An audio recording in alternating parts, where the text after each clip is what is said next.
संपूर्ण ब्रह्मांड में भगवान भोलेनाथ की महिमा का बखान सर्वप्रथम किया जाता है। भगवान शिव ही सृष्टि का और मानव जीवन का उद्धार करके सदा अभय वरदान प्रदान करते हैं। शिव सदा ही संकट को मिटाने वाले तथा स्वयं काल चक्र से सामना करने को आतुर रहते हैं। सच्चे मन से मांगा गया वर तथा श्रद्धा से की गई भक्ति का फल अवश्य शिव हमें प्रदान करते हैं। पृथ्वी लोक में सभी वासियों की रक्षा करने के लिए तथा भक्तों के बीच वास करने के लिए स्वयं को शिव ने 12 कुंजों में विभाजित कर दिया था और पृथ्वी लोक में ज्योतिर्लिंगों के रूप में विराजमान हो गए थे। सारा मनुष्य वर्ग तथा संपूर्ण जीव जो पृथ्वी लोक में वास करते हैं वे अत्यंत भाग्यशाली हैं जो उनके साथ स्वयं भोलेनाथ ज्योतिर्लिंग के रूप में वास करते हैं। इन 12 ज्योतिर्लिंगों की भक्तगण सच्चे मन से पूजा करते हैं तथा मनवांछित फल प्राप्त करते हैं। सावन के महीने में तो इन ज्योतिर्लिंगों का महत्व और भी बढ़ जाता है। इन 12 ज्योतिर्लिंगों में विराजमान होने के अलग अलग स्थान, अलग अलग कथाएं तथा अलग अलग प्रसंग हैं। स्वयं भोलेनाथ ने अपनी इच्छा से इन 12 स्थानों को चुना। हर स्थान की अपनी एक अलग कथा है। आज हम ज्योतिर्लिंगों की कथा के प्रथम भाग में इनकी कथाएं सुनेंगे। सबसे पहले हम श्री सोमनाथ ज्योतिर्लिंग की कथा सुनेंगे। सो कथा इस प्रकार है। श्री सोमनाथ ज्योतिर्लिंग गुजरात राज्य के जूनागढ़ जिले में सागर तट पर बसा एक दर्शनीय तीर्थ स्थान है। यह मंदिर अत्यंत प्राचीन तथा आकर्षक है। श्री सोमनाथ ज्योतिर्लिंग की कथा अनुसार राजा दक्ष के 27 कन्याएं थीं, जिनका विवाह भगवान चंद्र, जिन्हें सोम भी कहा जाता है, के साथ संपन्न हुआ। राजा दक्ष प्रजापति की सभी कन्याएं सोम से अत्यंत प्रेम करती थीं, परंतु सोम का झुकाव उनमें से एक कन्या रोहिणी की ओर अत्यधिक था। सोम रोहिणी से तो अत्यंत स्नेह करते थे, बाकी शेष 26 अपनी अर्धांगिनियों का तिरस्कार करते थे, जिससे नाराज होकर 26 कन्याएं अपने पिता राजा दक्ष के पास चली गईं और उन्होंने अपनी व्यथा सुनाई। राजा दक्ष अपनी कन्याओं को दुखी देखकर अत्यंत क्रोधित हुए।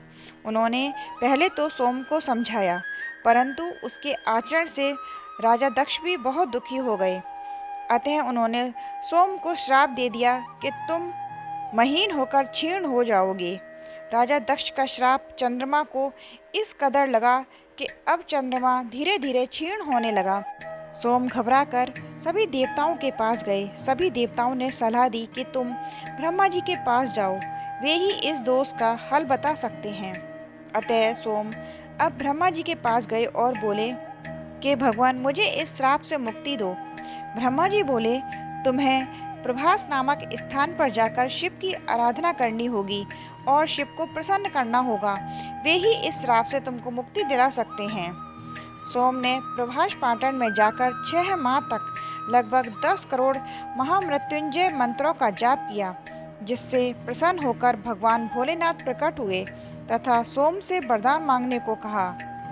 सोम ने श्राप मुक्ति की आराधना की।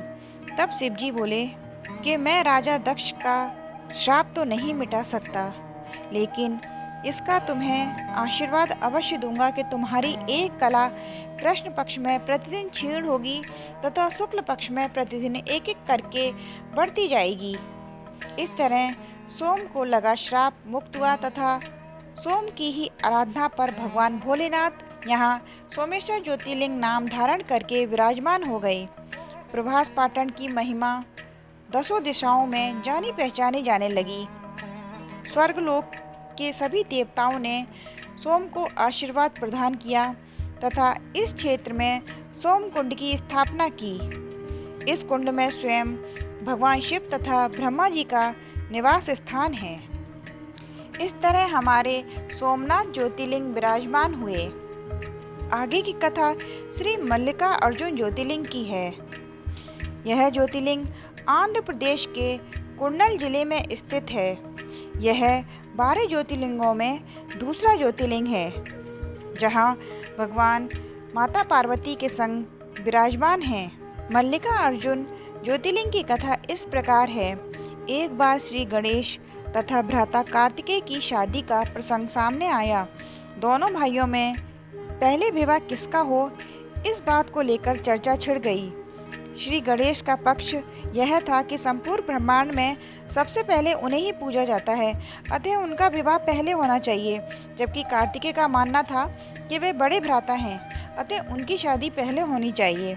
दोनों की चर्चा सुनकर भगवान शिव तथा पार्वती भ्रमित हो गए तथा चिंता करने लगे कि अब क्या किया जाए। तभी शिवजी तथा पार्वती ने एक उपाय बताया कि जो इस धरती की परिक्रमा पहले पूर्ण करके लौटेगा, उसका विवाह पहले किया जाएगा। माता पिता के बताए उपाय को पूर्ण करने के लिए कार्तिकेय जी मयूरासन होकर पृथ्वी की परिक्रमा करने के लिए निकल पड़े। श्री गणेश बड़े चतुर थे। उन्होंने सोचा कि उनका मूषक वाहन अत्यंत छोटा है तथा वह स्वयं डीलडोल में काफ़ी भारी हैं और बड़े हैं, अतः उन्होंने रुद्र संहिता के श्लोक के अनुसार स्नान पूजा पाठ करके माता पार्वती तथा पिता शंकर जी की 7 परिक्रमा पूर्ण की, जो कि पृथ्वी परिक्रमा के समान मानी जाती है। अतः श्री गणेश विजयी घोषित हो गए तथा उनका विवाह पहले करने का फैसला हो चुका था। अतः उनका विवाह रिद्धि सिद्धि नामक कन्या से कर दिया गया। उधर जब कार्तिकेय अपनी परिक्रमा पूर्ण करके लौटे तो वह घटित देखकर बहुत क्रोधित हो गए। कार्तिकेय क्रोधित होकर क्रौंच पर्वत पर चले गए। इधर भगवान शंकर तथा माता पार्वती अपने पुत्र के वियोग में काफ़ी चिंतित व दुखी रहने लगे। वे अपने रूठे हुए पुत्र को मनाने के लिए क्रौंच पर्वत की ओर निकल पड़े, परंतु जब तक कार्तिकेय क्रौंच पर्वत से 3 योजन दूर जाकर रहने लगे। भगवान भोलेनाथ तथा माता पार्वती ने क्रौंच पर्वत पर काफ़ी समय तक कार्तिकेय जी के लौटने की प्रतीक्षा की, परंतु कार्तिकेय जी नहीं लौटे। इसके पश्चात शिव जी वहीं ज्योतिर्लिंग के रूप में विराजमान हो गए तथा माता पार्वती जगदम्बा स्वरूप में वहां विराजमान हो गई। इस ज्योतिर्लिंग को मल्लिका अर्जुन के नाम से जाने जाने लगा। श्री मल्लिका अर्जुन ज्योतिर्लिंग का यह तीसरा सबसे बड़ा मंदिर है। यह श्री मल्लिका अर्जुन ज्योतिर्लिंग का यह मंदिर बड़ा ही मनमोहक है। शिवरात्रि के अवसर पर तो यहाँ भक्तों की भारी भीड़ लगती है। शिव पुराण के अनुसार जो भी भक्त इस पावन ज्योतिर्लिंग के दर्शन करता है, उसे दैहिक दैविक तथा भौतिक सुखों की प्राप्ति होती है। इस तरह मल्लिका अर्जुन ज्योतिर्लिंग की स्थापना हुई। तीसरे नंबर पर ज्योतिर्लिंग है श्री महाकालेश्वर ज्योतिर्लिंग। श्री महाकालेश्वर ज्योतिर्लिंग मध्य प्रदेश के उज्जैन शहर में स्थित है। इसे अवंतिका नगरी भी कहते हैं। श्री महाकालेश्वर ज्योतिर्लिंग क्षिप्रा नदी के किनारे पर विराजमान है। यह मंदिर अत्यंत प्राचीन तथा कलात्मक है, जिसके गर्भगृह में ही महाकाल दक्षिणायन होकर विराजमान है। चांदी की जलधारा के बीच में लगभग 3 फीट ऊंचा यह ज्योतिर्लिंग अत्यंत चमत्कारी है। संपूर्ण 12 ज्योतिर्लिंग में केवल यही एक ज्योतिर्लिंग ऐसा है जो दक्षिण मुखी है तथा इन पर शव की भस्म चढ़ाई जाती है। इसकी कथा इस प्रकार है। सांस्कृतिक नगरी उज्जैन में वेदुतीय नामक एक ब्राह्मण रहा करते थे।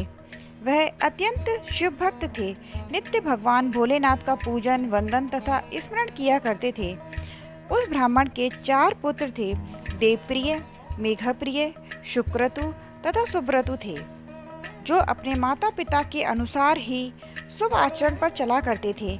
उन्होंने भी अपने पिता की तरह भगवान भोलेनाथ की आराधना व धर्म का प्रचार प्रसार किया था।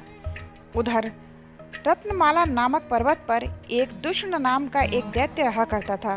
वह संपूर्ण पृथ्वीलोक को अपने अधीन कर लेना चाहता था। सभी धर्मी लोगों को सताना, हवन पूजन में विघ्न डालना तथा सभी को परेशान करना उसका कर्म बन चुका था। दूषण दैत्य ने अपनी सेना के साथ उज्जैन को चारों ओर से घेर लिया तथा उज्जैन निवासियों पर आक्रमण कर दिया। उधर चारों ब्राह्मण पुत्रों ने उज्जैन निवासियों को शिव आराधना करने की सलाह दी और कहा कि भोलेनाथ उनकी रक्षा अवश्य करेंगे। दूषण दैत्य ने चारों ब्राह्मण पुत्रों को घेर लिया तथा जब दैत्य ने चारों पुत्रों को घेरा, उस समय वह शिवलिंग की पूजन कर रहे थे और शिव के ध्यान में मग्न थे। दूषण दैत्यों ने उन चारों ब्राह्मणों को परिवार सहित मारना चाहा, तभी एक भयंकर गर्जना हुई तथा धरती फटी और उसमें स्वयं आदिनाथ भगवान शंकर प्रकट हुए। उनकी भयावह हुंकार से दैत्य व उनकी सेना का अंत हो गया। चारों ब्राह्मण पुत्रों ने शिव के इस विकराल रूप को नमन किया तथा आशीर्वाद प्राप्त किया। भोलेनाथ का क्रोध शांत होने पर उन्होंने चारों ब्राह्मण पुत्रों को वरदान मांगने को कहा। तब ब्राह्मण पुत्रों ने कहा कि प्रभु, आप सदा के लिए यहाँ विराजमान होकर जगत तथा इस नगरी का उद्धार करो। और इसके बाद भगवान भोलेनाथ यहाँ ज्योतिर्लिंग के स्वरूप में विराजमान हो गए। इसलिए महाकालेश्वर ज्योतिर्लिंग को कहा जाता है कि इसकी किसी ने स्थापना नहीं की, यह स्वयं भू से प्रकट हुए थे। इस तरह श्री महाकालेश्वर ज्योतिर्लिंग हमारे बीच में हमारा उद्धार करने के लिए उज्जैन में विराजमान हुए। आगे के ज्योतिर्लिंग की कथा आगे के भाग में सुनिए।